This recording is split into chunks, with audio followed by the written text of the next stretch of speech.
If you've ever had a hangover, you already know what it feels like to experience a mild form of alcohol withdrawal. But a hangover is just the tip of the iceberg. It can get so much worse. But you already knew that, and you clicked on this video because you want to know how much worse can it get?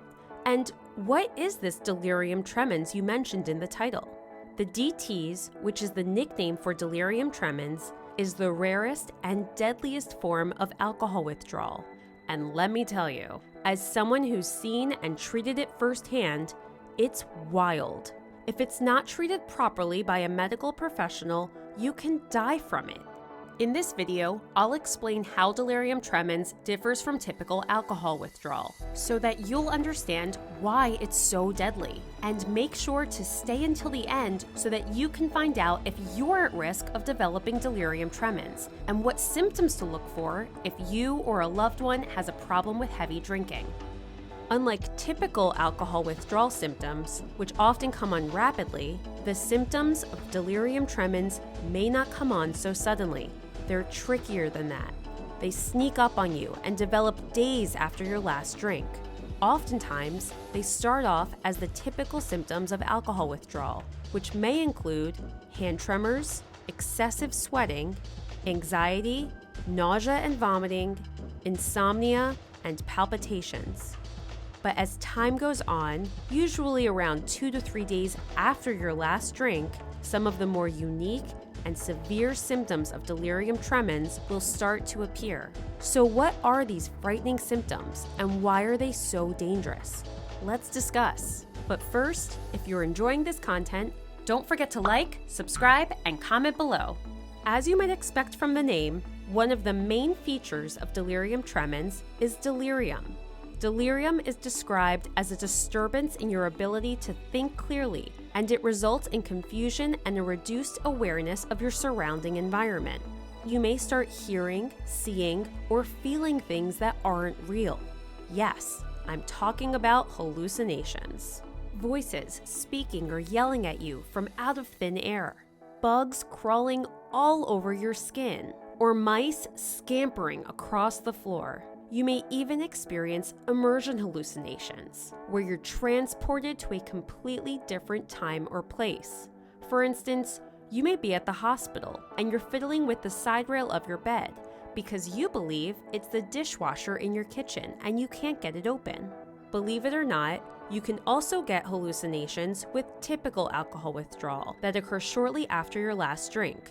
This is called alcoholic hallucinosis, and it's different from the DTs. With alcoholic hallucinosis, you often realize that you're hallucinating, and it can be very distressing. Unlike the DTs, these are very specific hallucinations and are not associated with a broader sense of delirium and confusion.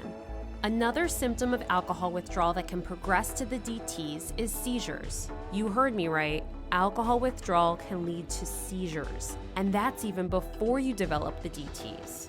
If left untreated, about 1/3 of people who have alcohol withdrawal seizures will progress onto developing delirium tremens. So we've already discussed the delirium part of delirium tremens.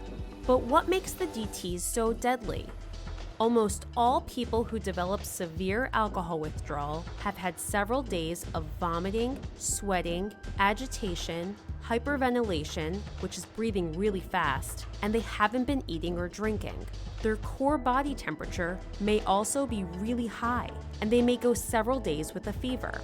This results in severe dehydration and electrolyte abnormalities. Dehydration and fever can lead to multi-system organ failure, meaning damage to major organs such as your kidneys and your heart. All of these things combined can ultimately lead to death.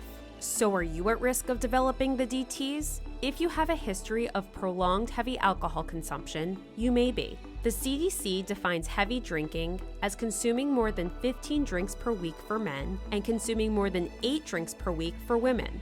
When delirium tremens is caught and treated early, the risk of mortality or death is about 5%, but the rate can be much higher if the DTs goes untreated. When you develop delirium tremens, you need close monitoring in a hospital setting, and you will likely be admitted to the ICU. So now you understand why alcohol withdrawal can be so dangerous.